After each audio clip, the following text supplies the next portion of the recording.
بازار شهر توز در ولایت ختلان پس از یک آرامی نسبی در بازارها باز هم صاحبکاران و باز هم گروه فروشنده ها را شدیداً نگران کرد و در عموم ساکنان ناحیه شهر توز را تکان داد.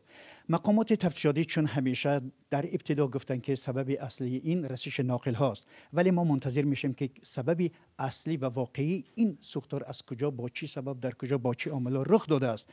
تا جایی که ما میدونیم وقتی که این گونه حادثه ها رخ میدن زود مقامات این را آشکارا میگن که رسش ناقل است، اما پس از یک مدت برای ما آشکار میشد که در حاشیه این سوختارها باز یک سبب های دیگر هم روشن خواهد شد. ما حالا منتظر هستیم. حالا از همکارم شهلای گلخواجه میپرسم که شما در برنامه هم نویدتون و هم در برنامه اخبار آزادی بارها در این باره گزارش ها داده، در نوارها پخش کردید. به نظرتون این چی میتوند باشه؟ بله منظور شما گفتید درباره رسش نقل های برق، بله مفتشان دلیل دارند، اونجا میسنجند و خودشان خلاصه میکنند که سبب سوختار چی بود.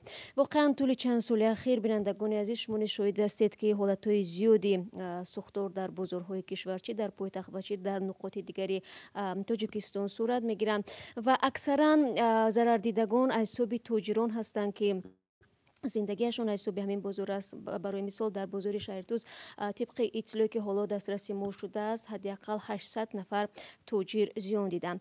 چرا این گونه سوختارها به عمل می‌آیند و مقامات هم دائم میگوید که تاجران باید در بازارها پیش از همه بی‌خطری را رعایت کنند، قاعده‌های بی‌خطری را، یعنی وقتی که میگویند تاجران نباید در جایی که پیش آمد و خوش آمد مال بفروشند و باید در اومدگاه ها را آزاد بمانند، پس باید همین قاعده ها رعایت کرده شود.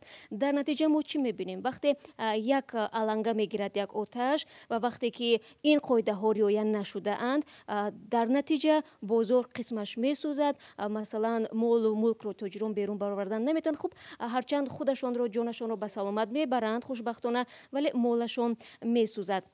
و در شرایطی که حالا ما قرار داریم در برابر خطر سوختار، باز یک خطر گرفتاری به مریضی های سرایتی از جمله کووید 19 در شرایط بازار زیاد است، چون که طوری ما از نوارهایی که بینندگان ما میفرستند میبینیم در اونجا یگان قاعده بهداشتی از جمله رعایت مسافت دیده نمی شود و باید به همین نکته ها خود تاجران و خریداران که می روند به بازارها این قاعده ها را رعایت کنند. درست است. تشکر شهلا جان. واقعا به نکته خیلی مهم تاکید کردید که یکی از سبب های خروج بیماری کرونا ویروس در تاجیکستان هم همین بی احتیاطی و نزدیکی و از احتیاط کار نگرفتن ها بود. حالا برمیگردیم به مسئله آتش سوزی در بازارهای تاجیکستان. سال 2012 وقتی که در یکی از بازارهای کلانترین شهر دوشنبه بازار کاروان آتش سوزی سوختار به عمل آمد، مقامات گفتند که در این حادثه سبب اصلی یعنی آتش زدن بوده است. ولی تا حال حاضر از این حادثه چند سال میگذرد،